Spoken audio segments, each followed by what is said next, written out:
Doctor साहब, मैदे का अल्सर क्यों होता है? जब हम बहुत सारे लोग ना, मैं देखती हूँ मैदे की गोली हर रोज़ खा रहे हैं, हर रोज़ खा रहे हैं, हर रोज़ खा रहे हैं, बावजूद इसके मैदा इतना ख़राब होता है कि वो अल्सर तक नौबत पहुँच जाती। क्यों? अल्सर की 3 बड़ी वजूहत हैं जी। एक तो पेन किलर्स हैं, जो लगातार किसी वजह से हम पेन किलर्स ले रहे होते हैं और इरिटेट कर रहे होते हैं इंटरनल लाइनिंग को, और ज़ख़म जो है मैदे का बन जाता है और वो ठीक नहीं होता क्योंकि हम लगातार उसको इरिटेट कर रहे होते हैं। दूसरी बड़ी वजह जो एक इन्फेक्शन है हेलिकोबैक्टर पायलोरी, वो मैदे में गंदे पानी, गंदी ग़िज़ा के ज़रिए, मुंह के ज़रिए से जिस्म में दाखिल होता है, मैदे में अपना घर बना लेता है, वहाँ से रुक के वहाँ पे अपने कुछ केमिकल्स रिलीज़ करता है। और अनलेस हम एंटीबायोटिक का लंबे अरसे तक, यानी तकरीबन 14 दिन तक एंटीबायोटिक का कोर्स ना करें और सुपरवाइज ट्रीटमेंट ना लें, वो मैदे का इन्फेक्शन या मैदे का ज़ख़म ठीक नहीं होता। और आगे चल के यही ज़ख़म जो है बाज़ सूरतों में अगर हेलिकोबैक्टर की वजह से हो तो याद रखें कि ये मैदे का कैंसर बना सकता है। अच्छा। तो ये लंबे अरसे तक मैदे का ज़ख़म जो है एक मामूली मसला नहीं है, ये एक सीरियस नौइयत का मसला है जिसको देखने की ज़रूरत है कि ये जिसे हम सादा अल्सर या सादा ज़ख़म समझ रहे हैं, कहीं उसमें छुपा हुआ कैंसर तो नहीं है। बिल्कुल। तो इसी तरह से तीसरी बड़ी वजह देसी अद्वियात हैं।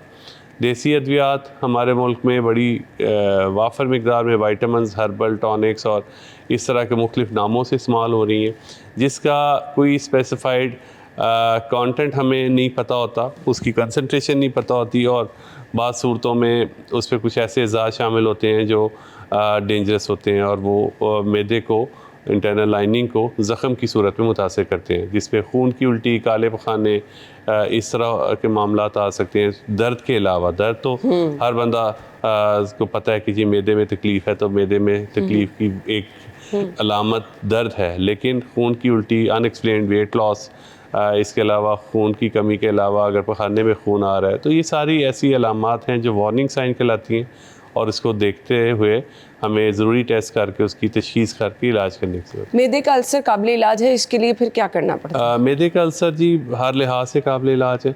इब्तदाई स्टेज में सूजन करता है बाज़ सूरतों में, और उसके बाद जब इसे लंबे अरसे तक मौका मिलता है तो वो ज़ख़म कर देता है। ज़ख़म जब लंबे अरसे तक रहता है तो बाज़ सूरतों में अगर जरासीम की वजह से है तो वो कैंसर बना सकता है। इन एनी केस ये किसी भी स्टेज पे पकड़ा जाए तो ये काबिल इलाज मसला है, लेकिन इसकी प्रॉपर तशख़ीस के लिए टेस्टों की ज़रूरत है। इसके अलावा कुछ बाज़ सूरतों में बारीक कैमरे के साथ उस अल्सर को देख के वहाँ से बायोप्सी लेने की या वहाँ से थोड़ा सा पानी लेने की ज़रूरत होती है ताकि उसकी नौइयत पता की जा सके।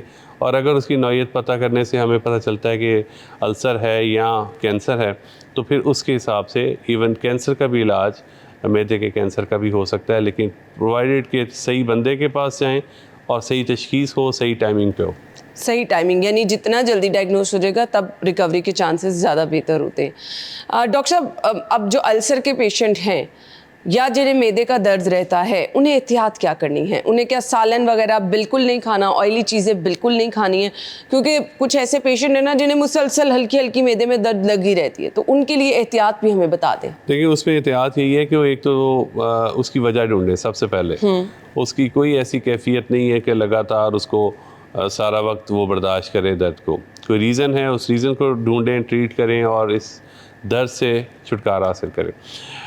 इस दौरान अगर लगातार दर्द हो रही है तो अवॉइड करें कि बहुत ज़्यादा ओवर ईटिंग ना करें। खाना खाती फ़ौरन लेटें नहीं, झुकें नहीं, नमाज खाली पेट पढ़ें, तकिए वाली साइड बिस्तर की ऊंची करके लेटें, और कोशिश करें कि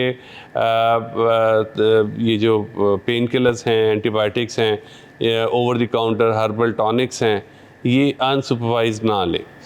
इसके अलावा कोशिश करें सादा खाना, ताज़ा पका हुआ खाना, कम मिर्च मसाले वाला खाना, और ऐसा खाना जो आसानी से हज़म होने वाला खाना है वो खाने की कोशिश करें, जिसमें फल, सब्जियां, दालें शामिल हों, लेकिन बहुत ज़्यादा प्रोसेस फूड शामिल ना हो। साफ़ पानी पिए, और अपने आप को स्ट्रेस से बचाएं, क्योंकि स्ट्रेस इस मैदे की तेज़ाबियत को बढ़ाने का एक बहुत बड़ा रीज़न है। क्योंकि आम लोगों को जिनको थोड़ा बहुत मैदे की तेज़ाबियत का इशू रहता है और वो अल्सर नहीं बना, अल्सर बेसिकली इंटरनल लाइनिंग में ज़ख़म को कहते हैं। अगर ज़ख़म नहीं बना, सिर्फ मैदे में तेज़ाबियत की वजह से थोड़ी बहुत सूजन है, तो उन लोगों को स्ट्रेस जो है वो बाज़ सूरतों में इस तकलीफ़ के इजाफे की एक बड़ी वजह बनती है।